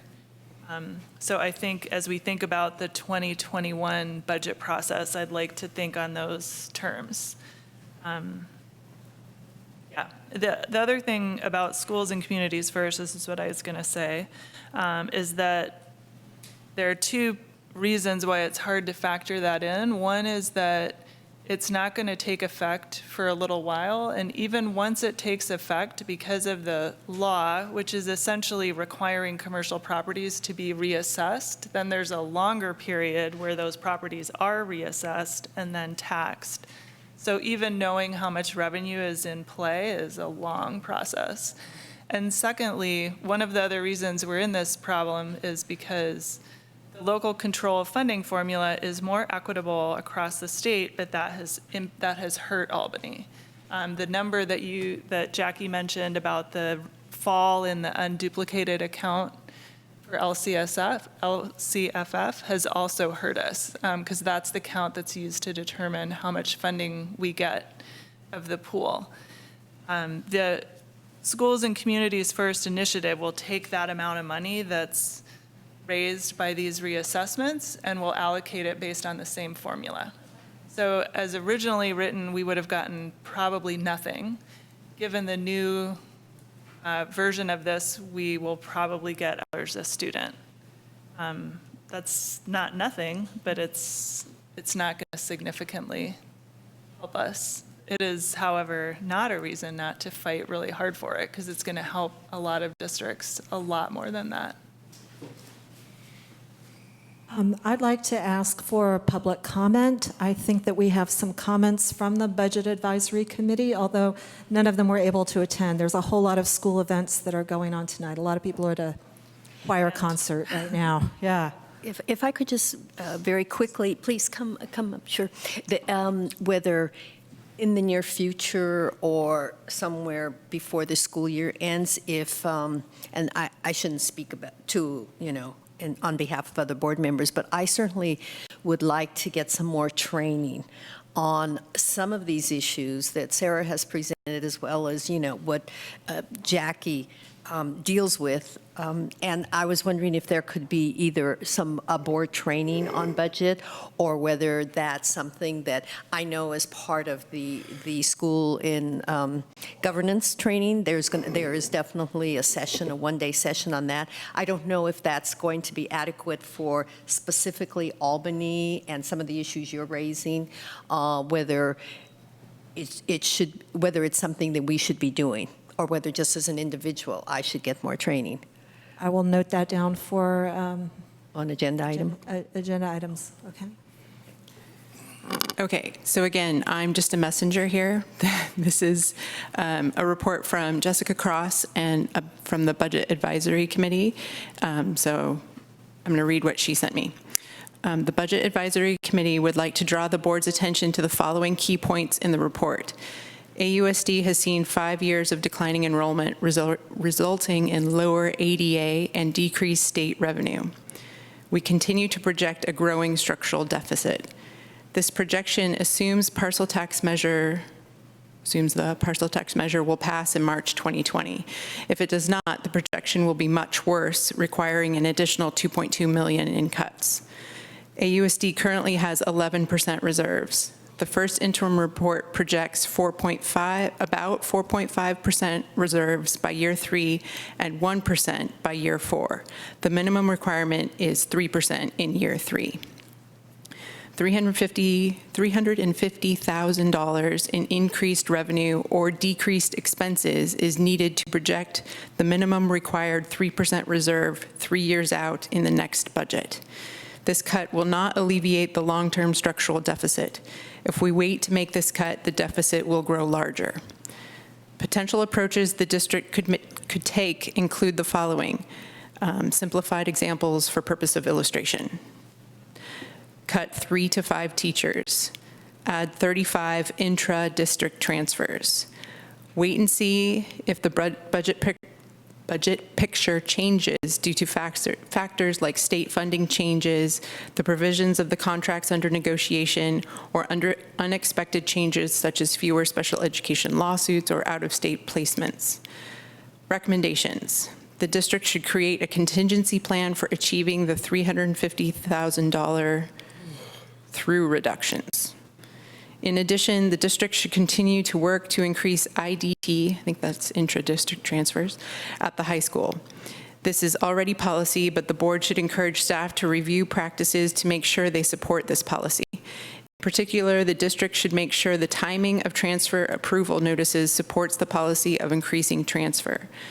The district should make sure that its interactions with families inquiring about transfer and policies around things like whether shadowing visits are allowed reflect the district's strong interest in persuading students to attend AHS. The board should ask the middle school to produce an analysis similar to what the high school produced, assessing the potential for using transfer to stabilize enrollment at that level. That's there. Thank you very much. Could we get a written copy of that? However whatever. Yeah, I can make a request to Ms. Cross to send that to the entire board. Student Board Member Millat? Yeah, I just had a question.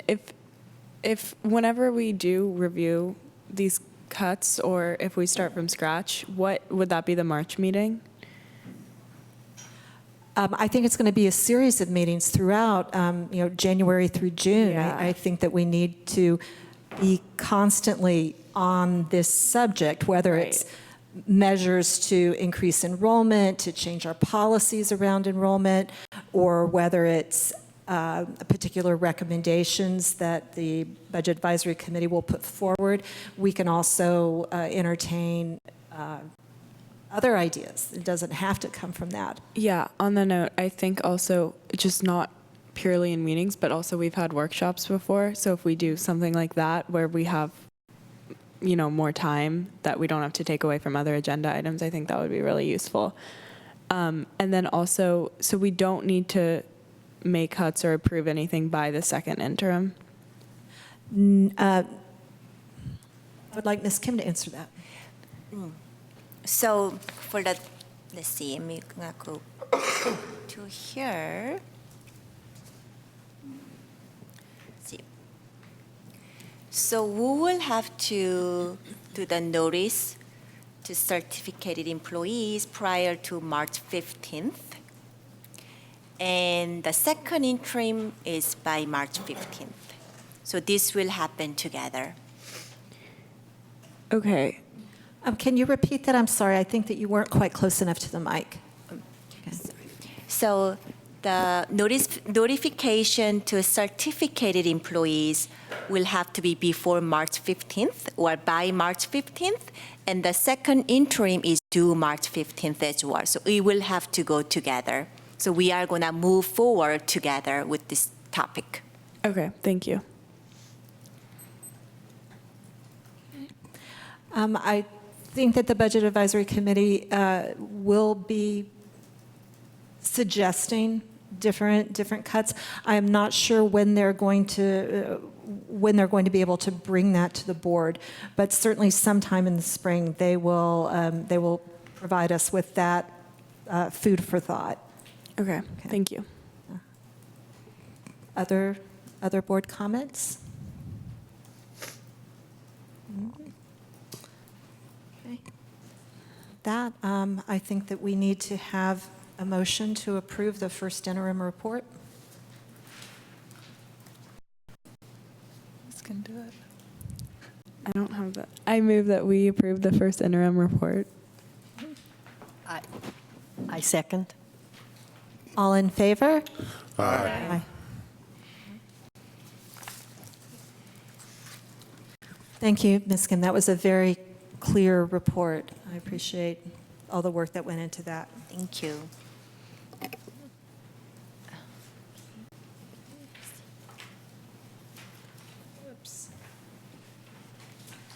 That brings us to our next action item, 13-3.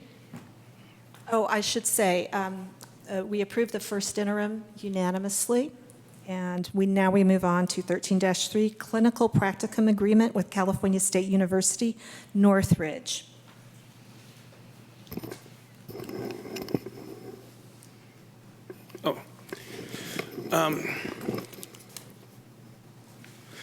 This is essentially a field work with the institution we have a relationship with, and we want to continue that relationship, so we're asking for the board to approve this item.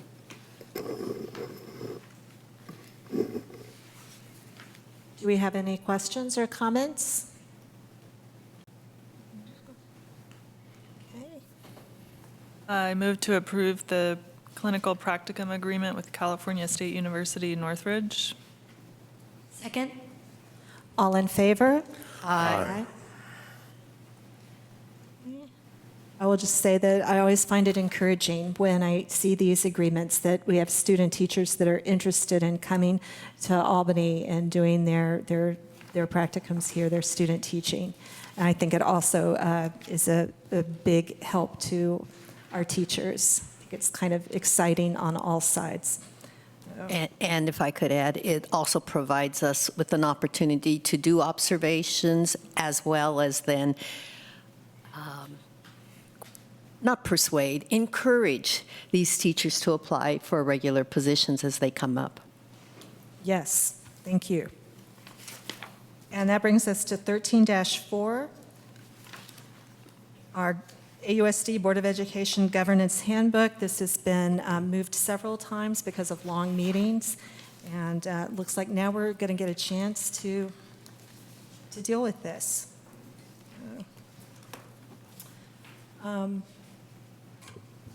Okay. So just to remind everybody, although I think it's pretty clear, just for the benefit of our viewers, we have several special meetings, workshops in the earlier in the fall.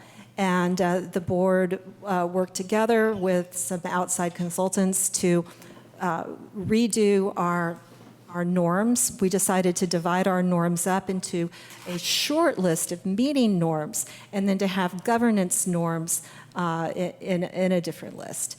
And we also did some modifications on a few protocols in our governance handbook.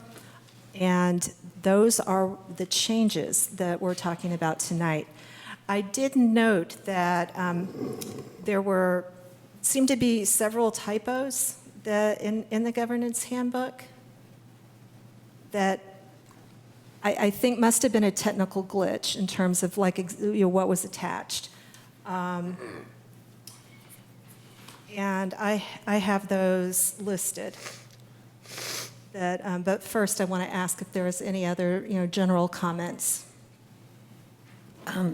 I actually had a very specific comment, and since this has been on the agenda for several meetings, I noted it several times, and I'm hoping that the board members were able to look at that, which is a very simple recommendation for a change, but something that might encourage some discussion as well. Should I mention what it is, or just wait? Sure, go ahead. It's page 4 of the handbook. Can we see page 4 of the handbook? Oh, there, that's it. At the top, the first paragraph that says the mission of ASUD is to provide excellent public education that empowers all to achieve.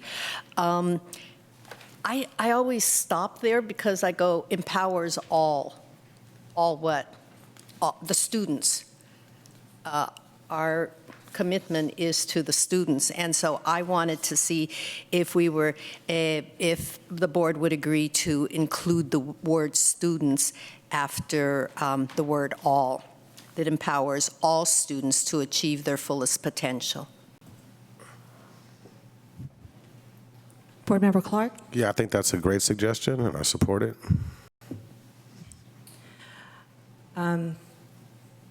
I would say that I think changing our mission statement would be a separate agenda item, and I would hope that we could pass these modifications to the handbook, because certainly the work that we did was just a start, and there's probably other protocols and bylaws and things that will also need change. But I think that changing the AUSD mission is something that deserves its own agenda item and its own separate discussion.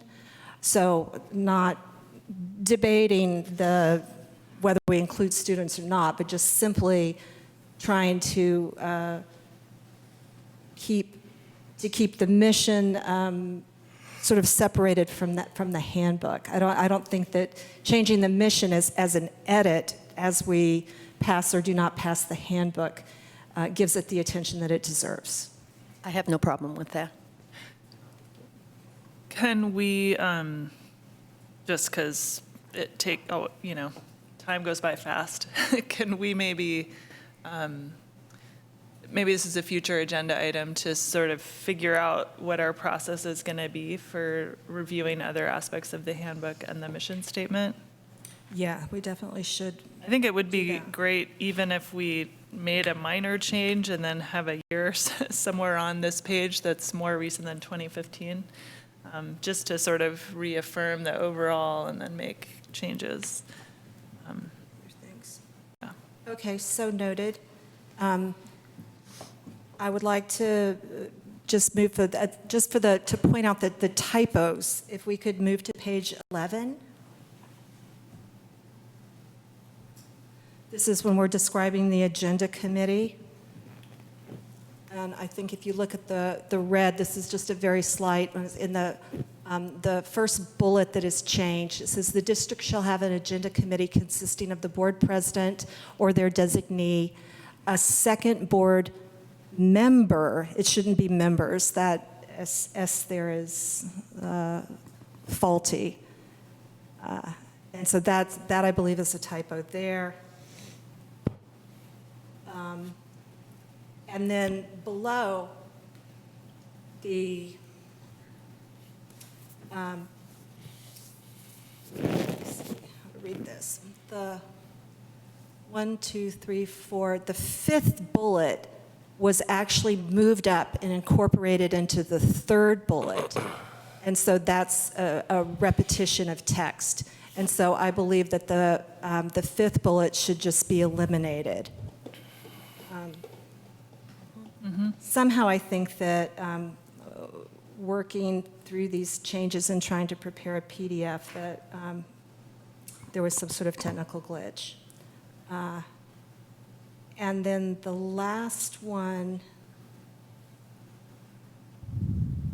is, try to find the page number.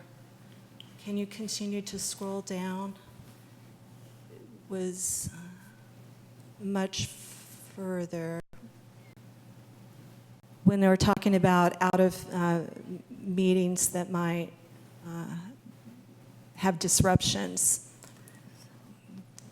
Further. I think it's 25, maybe? Yeah. Oh, that's the next page with a lot of red on it.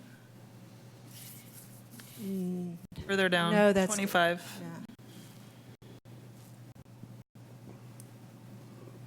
Yeah. Okay. There's a sentence that doesn't make sense. That second bullet, the president will call for a break and will interrupt the persons who are not following the meeting norms and remind them of the expected behavior. That doesn't make sense. I think that it should be that the president will call for a break and read the meeting norms and will remind them of expected behavior.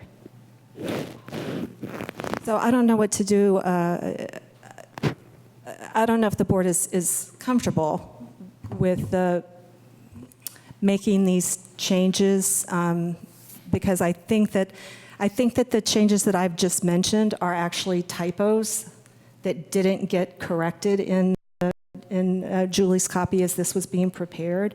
I don't think that it's any change in the will of the board. And everything else I double checked, and everything else looked like it was fine. I agree. There was, from my memory, yeah, it's just typos. Okay. What was that bullet supposed to say? I don't remember. I mean, it's clearly a typo. I don't actually remember what our language was. I think it was, I have... Just drop, you're talking about the one the president will call for a break? Yeah. Just that word read shouldn't be there, from what I remember. The president will call for a break and interrupt the person. She was saying she thought it was supposed to say read the meeting norms. I have a Do you have the original? copy of the changes, and what I just tried to read out, let me see, was reflected in You know what? Now I think I remember. That was suggested, and then we thought that it wasn't.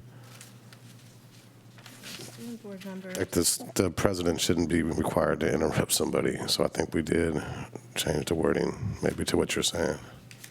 So I have this copy that has the changes in blue, and what this copy says is the president will call for a break and will read the meeting norms. That's it. Yeah. Okay. So this was what I was, Yeah, I think I do remember now. I think this might have been a suggestion, and the language might have been from the lawyer. From what I remember, we thought that it was an awful lot to just tell the president that they had to interrupt somebody, especially when things are heated. So I think we did change it right. to what you said, which seems more reasonable to me. I think that this copy is the accurate copy, and somehow that didn't get attached to the board agenda, which I really regret. Well, you're fixing it. We can fix it. All right. Okay. So with that, can we get a motion to? I want to say one more thing before we Sure. do that. I was really happy to see the right to make a motion and the right to second a motion for student board members being put up on there. Yeah, I was really happy to see that. And I actually, at the conference this last weekend, I was telling this group of maybe 100 student school board reps about that, that action that we had passed in our meeting, and there was probably something like 10 students who requested I send them the board backup, and they're going to be petitioning their boards to pass something like that as well. So I was really happy to see it passed in our board, and looks like that's something that's going to be happening in other districts across California. Well, thank you guys for starting the wave. Yeah, it's trending now. Yeah. It's called the butterfly effect. Yeah. Yeah. So with that, I make a motion to pass the revisions to the governance handbook. I say that correctly? Mm-hmm. I'll second. All in favor? Aye. Did you lose your internet? I lost my internet. You have my one. You did? Okay. I connected it through my phone. So Yeah, does and that brings does that include the rules of order too? Or is that a separate? That was it was in the same Motion. section. Yeah, does one motion covered all? She's right. There was like, Yeah, I think that should cover all. Oh, okay. we have a speaker as well. Hey. Sorry. Some folks have been waiting about 3 months to see the new norms. Can we get a preview? You bet. Jackie, are you able You to get a what? show the? Wants to Preview? See them. Yeah. Yeah. I think he wants to see them, yeah. Can we go back to that document?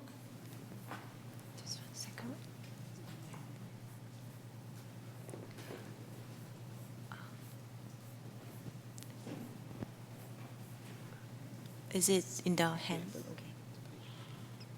Just, do you want us just to read out the red? Is that the changes? Okay. It's, yeah, page 9. There we go. Student board members, would you read out our new meeting norms and then follow up with our new governance norms? Do you want me to do meeting norms?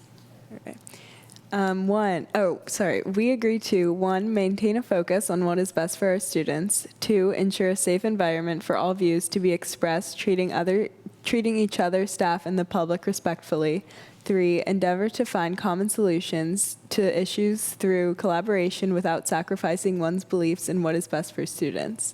4, make a commitment to effective deliberation, each one listening and considering with an open mind while others are allowed to express their point of view, even if one disagrees. Governance norms. We agree to value, support, and advocate for public education, keeping learning and achievement for all students as our primary focus. Be an effective team with a common focus on achieving district goals, never a distraction to the district or community. You got a numbering problem there? 3/5, act with dignity and understand the implications of demeanor and behavior. 4, recognize and respect differences of perspective and style on the board and among staff, students, families, and the community. Oh boy, math. Okay, 5, participate in professional development and commit the time and energy necessary to be informed and effective leaders. Understand the distinctions between board and staff roles and refrain from stepping out of our role. 7, partner with staff for positive change.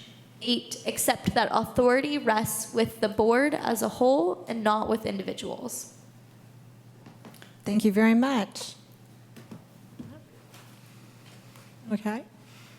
Then we are able to move on to our item 13-5, independent contract agreement with Waters Moving and Storage. Okay. This item is to review and approve an independent contractor agreement with Waters Moving and Storage Company, Inc. This is due to the Ocean View Elementary School, the renovations and rebuild, that now students will have to move to the high school additions.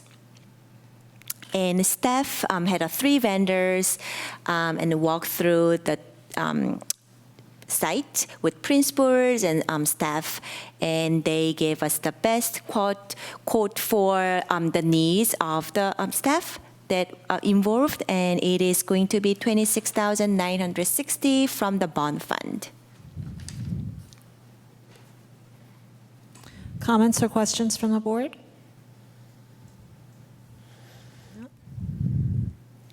May I have a motion? I'll move to approve the independent contract agreement with Waters Moving and Storage. I'll second that. All in favor? Aye. The motion passes unanimously. And we move on to item 13-6, amendment to agreement with A3Geo for geotechnical engineering services for Ocean View Rebuild Project. This item is for the amendment for Ocean View Rebuild Project. Since we are moving forward with the design build process, the original report will have to be updated as well. And this company will provide a construction phase services, which include these 5 tasks. And this amendment is for $65,266 from the bond fund.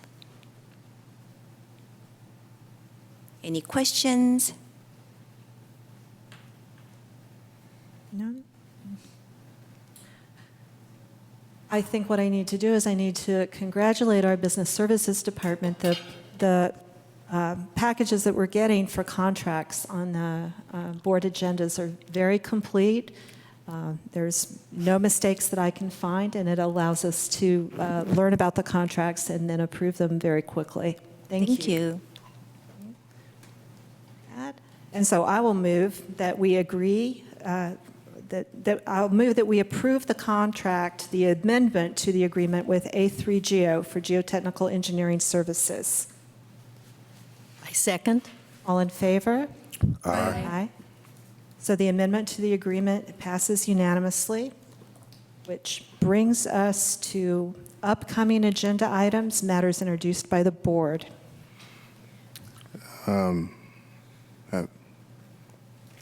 You're first.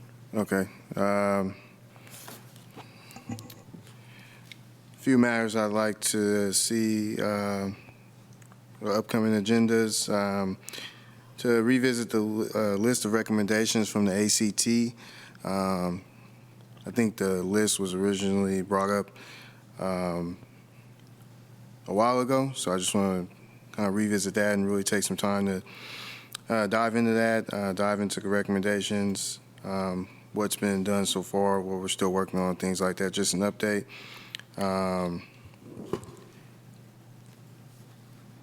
I'd like to also place on the agenda item the before and after school programs, getting a report on those, and then being able to ask some questions about, well, I have a lot of questions. I don't want to ask them now, but it's a lot of questions, so it should just make it an agenda item. And the middle school start time.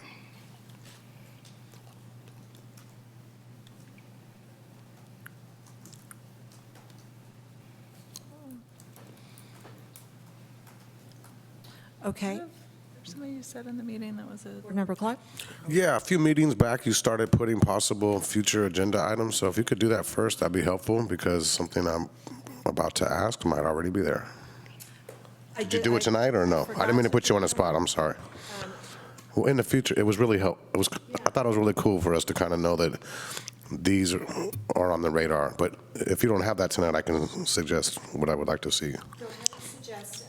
I could be wrong, but I thought we were supposed to get some update on the breakfast program sometime in December, and I was kind of looking forward to that tonight. But is that on a future agenda? Right, and Board Member Doss was asked specifically if it was okay to shift that to our first January meeting. Thank you. Because we felt that these two big items that came up, the para job descriptions and the interim financial. And the governance handbook got pushed off a few times too, so yeah, I appreciate it, thank you. But what I don't, so the breakfast item is coming up. And that was all I had. Great. Yeah, thanks. Board Member Hinckley? I think budget workshops, scheduling a couple of those, I don't know where that would slot into the agenda. I think we might need, as somebody over here mentioned, a workshop format, but I think it would be good to think about that, in January or February, talking with the Budget Advisory Committee. I think that's it. Okay, also, you mentioned that you had seen a very interesting presentation on recruitment, and that has been mentioned before.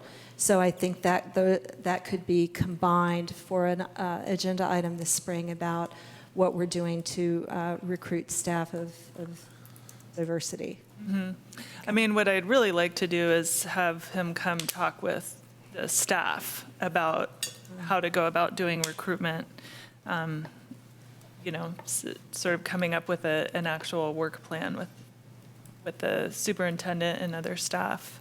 And then the board would be informed Yes. of that? Yes. Yeah. Okay. I think it would be great for the board to hear, but I don't want to do the sort of, we have it as a board report and then we just, I think it's something that staff could, so maybe it's more a direction to staff and I can provide information about him and how to bring him in to talk to the district. And Clementina? Yes, I have a couple of items.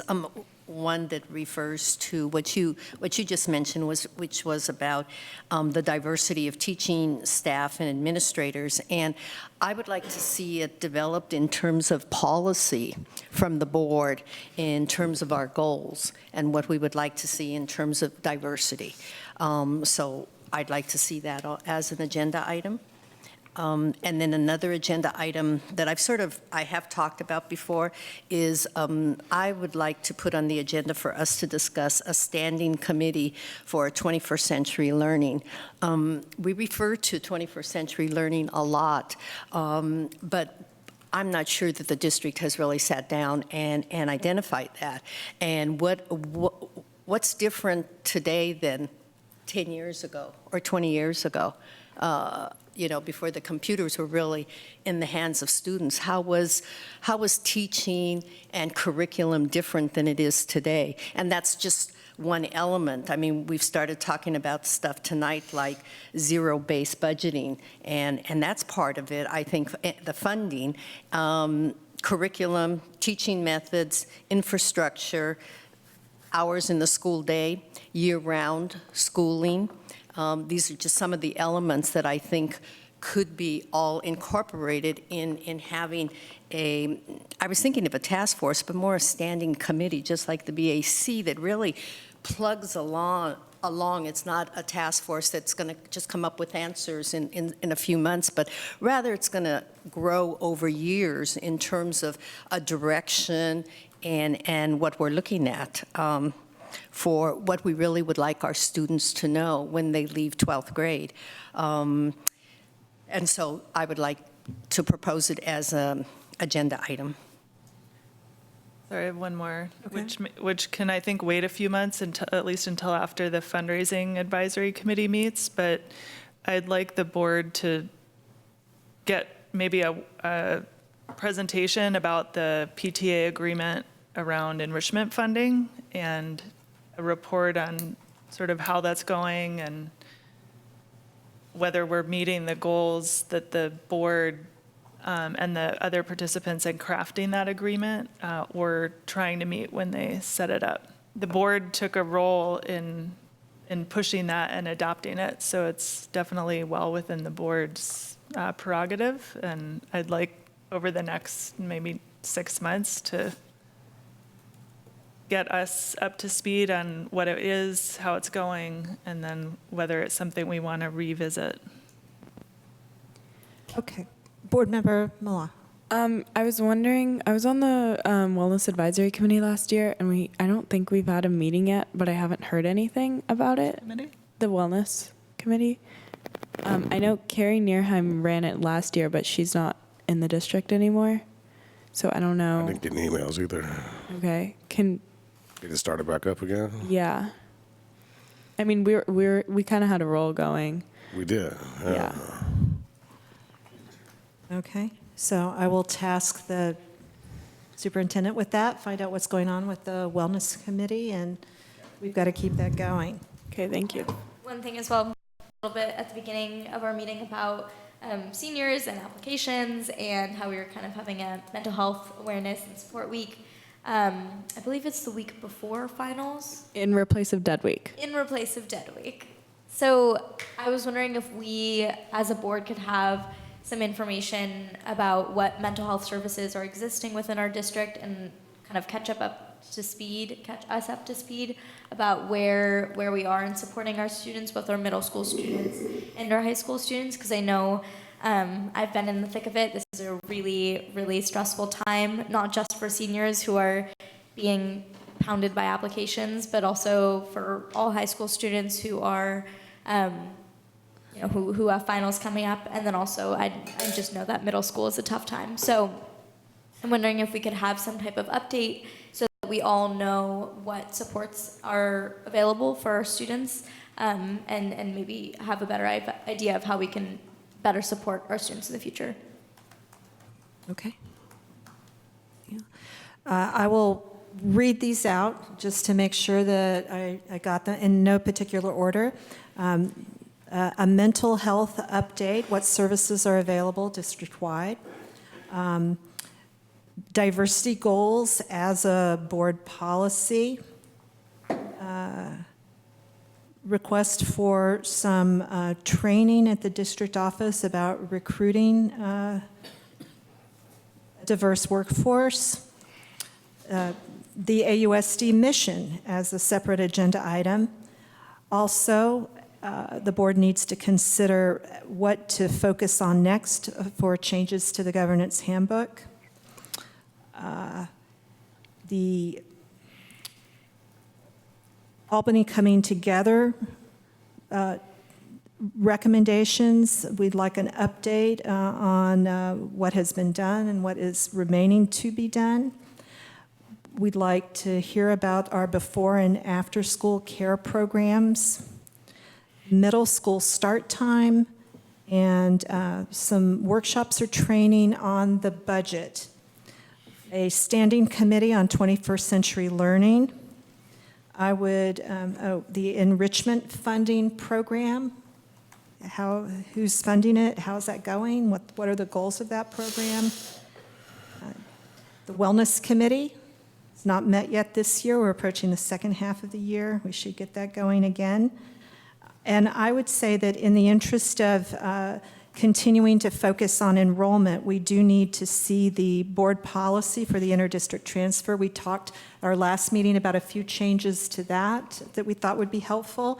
And also I think that we need to also consider our intra district enrollment policy, because that would include things like whether people are getting asked if they're when they disenroll about their plans, whether they're just moving out of the country, moving out of state, changing to private school.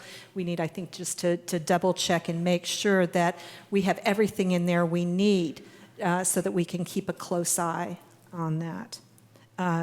And this makes our meetings January to June very full. Thank you so much. With that, we are adjourned.